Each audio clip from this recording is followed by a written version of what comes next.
It's Monday of Holy Week. Pastor Alejandro and I were talking together about what we might do special for Holy Week. It's so disappointing that we weren't able to actually be physically together for Palm Sunday yesterday, and we certainly don't expect that we're going to be able to be physically together for Easter Sunday either.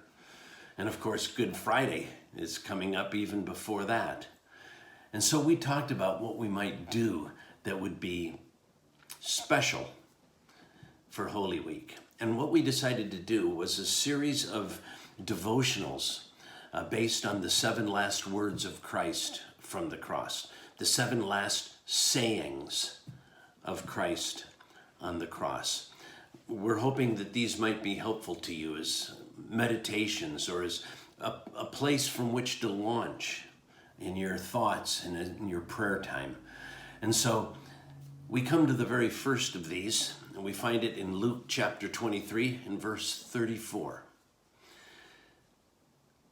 Jesus has been taken to Golgotha, the place of execution that is outside of the city walls of Jerusalem. And there the Roman execution squad has nailed him to the cross, and they're raising up the cross there on that hill. When Jesus speaks for the first time from the cross, and he says, "Father, forgive them, for they know not what they do." While he is being crucified, he's praying for his enemies. I tried to imagine what was probably going on in heaven at that very moment. And I can picture the angels, and I can picture them being angry and wanting to descend to earth and to destroy these enemies of Jesus. I can picture angels running to God the Father and asking permission to please let them go. Let them go and save Jesus and to take him down off that cross. I can picture God the Father filled with love for his only Son as he hung on that cross, filled with grief and sorrow and pain as Jesus was hanging there. But Jesus said, "Father, forgive them, for they know not what they do." Think of all the things that Jesus didn't say. He didn't call down a legion of angels to come and rescue him. He didn't curse those who had brought him to this place, those who had falsely accused him, those who had judged him. He did not cry out to his Father in asking for pity and asking to be rescued. Rather, Jesus prayed for his enemies. "Father, forgive them, for they know not what they do." Where do I find myself in this picture? I'd like to say that I see myself standing there at the foot of the cross, next to John and next to Mary. I'd like to see myself as a faithful disciple who is standing there full of love and full of compassion for Jesus. But I know that's not the case. In truth, I am among the enemies of Jesus. I was one of those who caused Jesus to be there on the cross. I know it was my sin that put him there in the first place. So now let's look at Jesus. Here he is praying for the men who were crucifying him. They had just nailed his hands and feet to the cross. And when they crucified him, he prayed for their forgiveness. That's what Jesus has done for us. I think of what Paul wrote when he sent his letter to the Romans, chapter 5 and verse 8. "But God shows his love for us in this, in that while we were still sinners, Christ died for us. While we were still his enemies, Christ died for us. When we were still sinners, Christ prayed for us."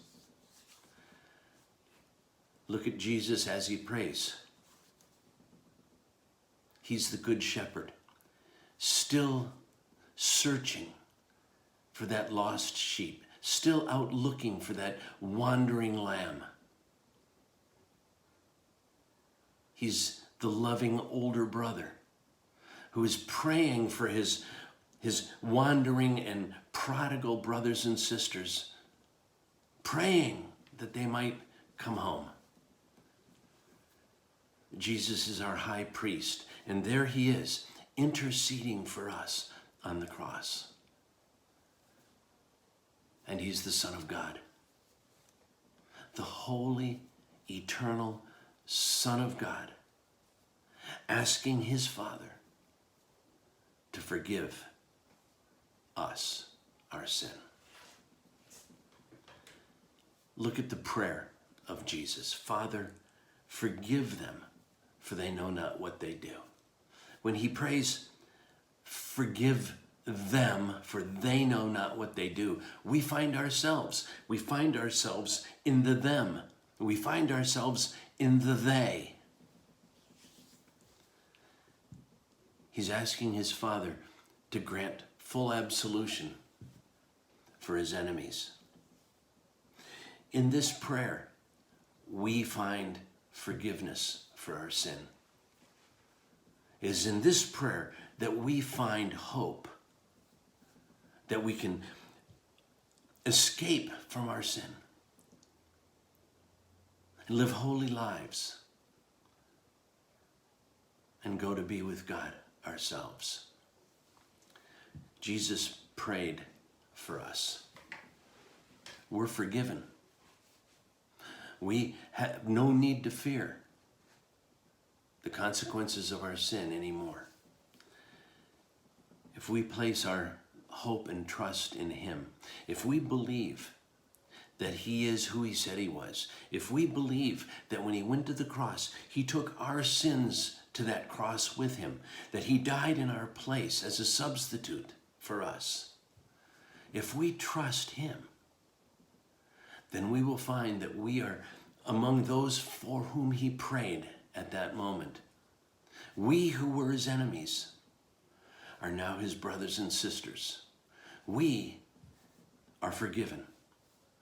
God has answered the prayer of his Son, and we have right standing with God the Father. May God bless you on this first day of Holy Week.